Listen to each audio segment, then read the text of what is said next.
right, so you've got your fossil fuel car and you've been driving for years. You know how easy it is to drive a fossil fuel car because you have all that experience. First thing you do, grab the keys, walk up to your car, and use the handle here and open the door. You get into the car.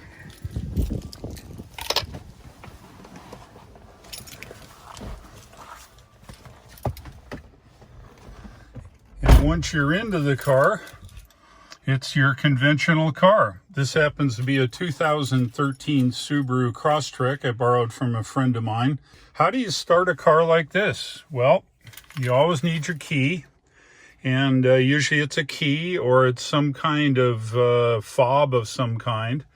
And of course, hardest part now is try to get down here and spy the location where you're going to start it. Search your key. Down below, you put your foot on the brake. You twist the key. And she starts up just like that. So here we are. Our engine's running. We put our seatbelt on because a lot of cars need this to go. Some of the fossil fuel cars do not. Seatbelt is on. Now it has what's called a gear shift. And this gear shift, as you know, is park, reverse, neutral, and drive. There's also a manual mode in this car. We're parked looking over the side of the driveway, so in order for us to drive, we have to put it in reverse by pressing this button, pulling it back into reverse. Now we're in reverse. We're confirmed right there on the dashboard. Yep, we're in reverse. We pay attention what we're doing here and back up, using our foot on the brake to control our speed going backwards. If you don't, you go flying backwards. So at this point, we're going to go into drive. To go into drive, so you know it's the drill. You press the gear shift, go down into drive. We are now into drive, and now we're going to proceed down the driveway. So you take your foot off of the brake, the car rolls forward, and here we are. You've driven cars like this before. You probably have one of these cars. It's relatively easy, and you drive down the driveway or the road or whatever you're trying to drive down. So that's it. That's driving a fossil fuel car. We're all used to it. We've been doing it all for years. Put your foot on the brake. You don't want to go too fast. We're going to go into reverse now. Go back up the driveway. All right, we go into reverse. This one's equipped with a backup camera. Tiny little thing, but at least shows you kind of what's going on. We're going to back up without hopefully running into anything here. All right, so now we shifted into drive again. Now we're in drive, and using the gas pedal to control our speed like every other car you've ever driven. We're driving up the driveway.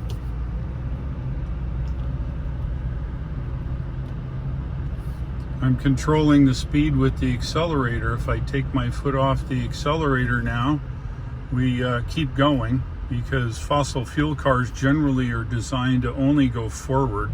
They don't stop when you take your foot off of the accelerator. You, in this case, you want to put your foot on the brake to stop, put your foot on the accelerator to accelerate, and up the driveway we go. So you can see fossil fuel cars like this are the way they drive. It's pretty simple. So let's see just how difficult a Tesla is to drive. We'll go ahead and get the Model Y, and we'll see what's going on.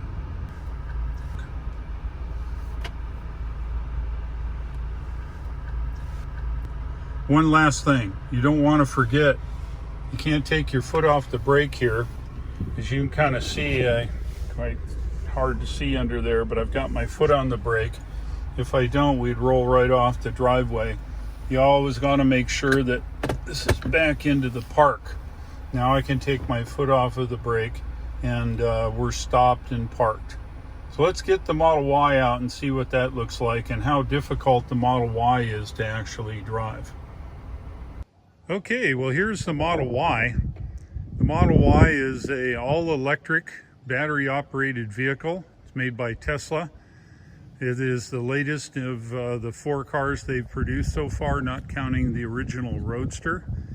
It's quite a slick car, and how you get into it, you grab your Tesla key and you can hold it up to the under the camera on the B pillar, or you can hook your telephone up to it and walk into the car without having your key card. So we're going to leave the phone connected to it, but normally how you would get into it with the key card is you place it right under the camera. As you see, it opened up and we lock it. There we go, we're locked. And now I'll unlock it and we can get in. You can use your telephone and hook it up so you can actually access the car without having your key card with you. So we reach down and we grab, what the heck? There's no doorknob on the outside. How in the heck do you get into these cars? It's quite simple. You push in on the big, pull out on the little, and now you have a nice handle to pull open the door. That's how you get into the car. So here's our car. Looks like every other car. It's got a steering wheel. It's got window controls here. The door release there in the form of a button. Other than that, it's pretty much your standard type of car. So we get in.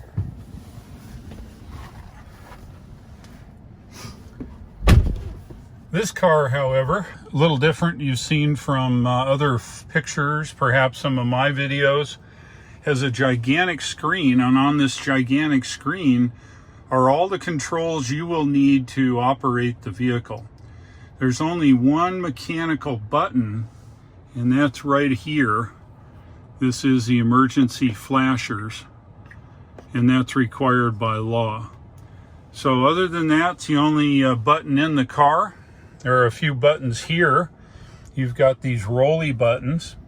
It rolls, it moves left to right, and it pushes in. There's one on this side, and there's one on this side over here. Same thing. You will give it voice commands from here. You can control your following distance from here. And there's lots of features, all controlled with these normal rolly knobs here in the front. We won't cover that now. We're just going to do the basic driving of the vehicle. So let's put our seatbelt on. Of course, the pedals are down below. Normal accelerator and brake. Except in the Tesla, the accelerator is also what's called one pedal driving. It controls braking and it controls acceleration all on one pedal. And we'll show you that in the next video. So here we are. Now, how do you go ahead and start a car like this? Remember, we've gotten in with our key card or our phone.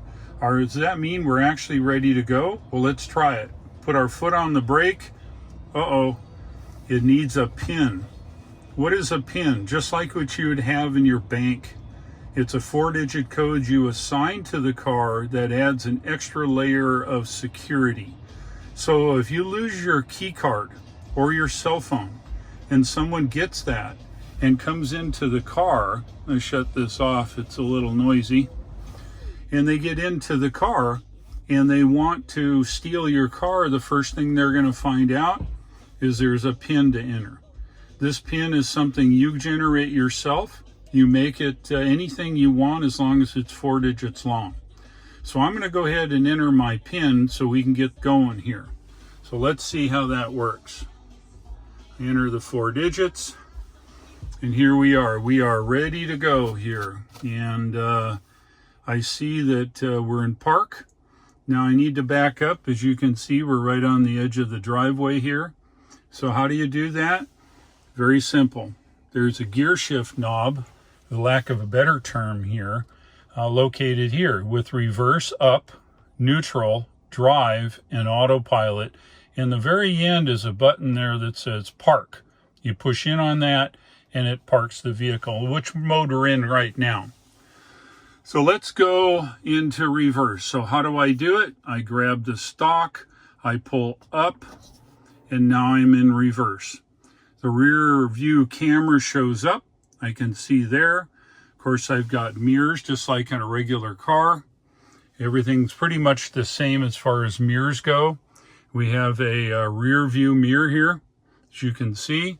So let's go. We're in reverse right now. We're also in what's called park hold. So these cars will not roll away if you have them configured correctly. You see the H is on. So all I have to do, knowing that I'm here in reverse, is gently press the accelerator, and you'll see, now we're going to go in backwards here, and I can look in the camera. I'm going to back up a little bit so we can drive down the driveway without hitting anything. Of course, there's lots of sensors. Okay, now into drive. So to go into drive, I push all the way down, and now we're in D for drive. And here we are. So let's go. I hit the accelerator lightly, and we start rolling. Just like in the fossil fuel car. But listen. There's no engine noise. This car makes no noise when it drives. There's a faint, slight motor whine that accompanies your acceleration. If you punch it, sounds like you're in a jet airplane. But that's the only noise you hear, other than maybe some road noise if the tarmac is noisy, or perhaps wind noise if you're going very fast. So we proceed down the drive. I get to the bottom here like we did before. I want to turn around. I take my foot simply off the accelerator now, not on the brake, and we come to a complete stop. This is a feature of the Tesla. So we're going to go into reverse now. I'm going to take it, pull it directly up. Now we're into reverse. I'm going to go ahead and carefully turn around. Try not to run over anything here.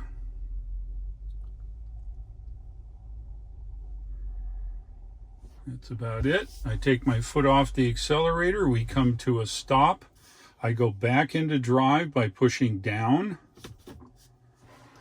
I turn the wheel, of course, and we head up the drive. Looks like I'm going to barely make it, but I'm there. And now we head up the road. Simply by pressing the accelerator. Now, if I want to stop going uphill, you simply take your foot off the accelerator and we come to a complete stop. This is a feature in Tesla where it's called one pedal driving. It's absolutely wonderful for stop and go traffic or city traffic or just about any kind of driving. If we want to accelerate a little faster, we can do that. So it's very easy to drive. Normal steering wheel, of course. Modulate my speed simply by pressing the accelerator harder or softer.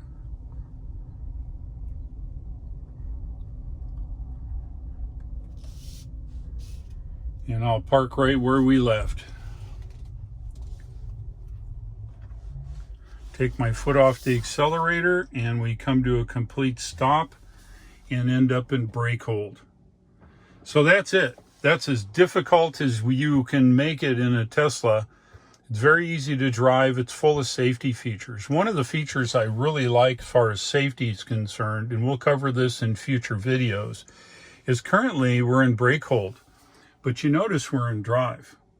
Now what happens if I open this door? What do you think's going to happen? Are we still going to stay in drive? Are we going to roll away? Perhaps I'll take my seatbelt off. As you can see, the seatbelt is now off. I'm going to go ahead and get out of the car. Let's hear what happens. Okay. The car has put on the brake and put us in park simply by opening the door. If I would try to get out of the car while the car is in drive or in brake hold, the car will automatically go into park. This keeps you from running over yourself. It's safe. It keeps you from hurting anybody else when you're out of the car. The car is not going to roll away and hit anybody. So there you have it. This is the Model Y. All of the Teslas work identical.